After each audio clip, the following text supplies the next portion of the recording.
আমাদেরকে দিন তিনেক আগে ঝটিকা সফরে বঙ্গে এসেছিলেন প্রধানমন্ত্রী নরেন্দ্র মোদী। সেপ্টেম্বরে ফের বঙ্গ সফরে মোদী নদিয়ায় সভা করতে পারেন। শুধু প্রধানমন্ত্রী নন, পুজোর আগে বাংলায় পা রাখতে চলেছেন কেন্দ্রীয় স্বরাষ্ট্রমন্ত্রী অমিত শাহ। পুজোর আগে তিনি দুবার বাংলায় আসতে পারেন। আমরা জানাচ্ছিলাম ঠিক 3 দিন আগেই মেট্রোর নতুন রুটের উদ্বোধনে এসেছিলেন প্রধানমন্ত্রী নরেন্দ্র মোদী এবং সেখান থেকে একদিকে যেমন তিনি এই একাধিক প্রকল্পের উদ্বোধন করেছিলেন, নতুন রুটের উদ্বোধন করেছিলেন, পাশাপাশি শিলান্যাস করেছিলেন বেশ কয়েক কোটি টাকার প্রজেক্টের। এবং তার পাশাপাশি কিন্তু তিনি রীতিমতো রাজনৈতিক সভাও করেছিলেন দমদমে এবং সেখান থেকে সুর চড়িয়েছিলেন 26-এর নির্বাচনকে পাখির চোখ করে সুর চড়িয়েছিলেন।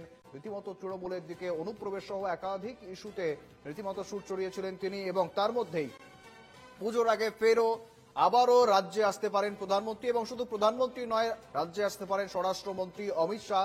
পুজোর আগে দুবার রাজ্যে আসতে পারেন তিনি। এবং 26-এর যেমনটা জানাচ্ছিলাম 26-এর নির্বাচন রয়েছে, স্বাভাবিকভাবেই এবার কিন্তু রীতিমতো বিজেপির কেন্দ্রীয় নেতৃত্বরা বাংলাকে এবার দখলে আনতে রীতিমতো বাংলায় আসতে শুরু করেছেন, নির্বাচনী প্রচারে আসতে শুরু করেছেন। একের পর এক সভা থেকে কিন্তু রীতিমতো তৃণমূলের দিকে আক্রমণ শানাচ্ছেন, তৃণমূল সরকারের বিরুদ্ধে আক্রমণ শানাচ্ছেন প্রধানমন্ত্রী নরেন্দ্র মোদী সহ বিজেপির শীর্ষস্তরীয় নেতৃত্বরা। এবং 26-কেই টার্গেট করে, 26-কে পাখির চোখ করে একের পর এক বাংলায় আসতে চলেছেন বিজেপির হাইকমান্ড।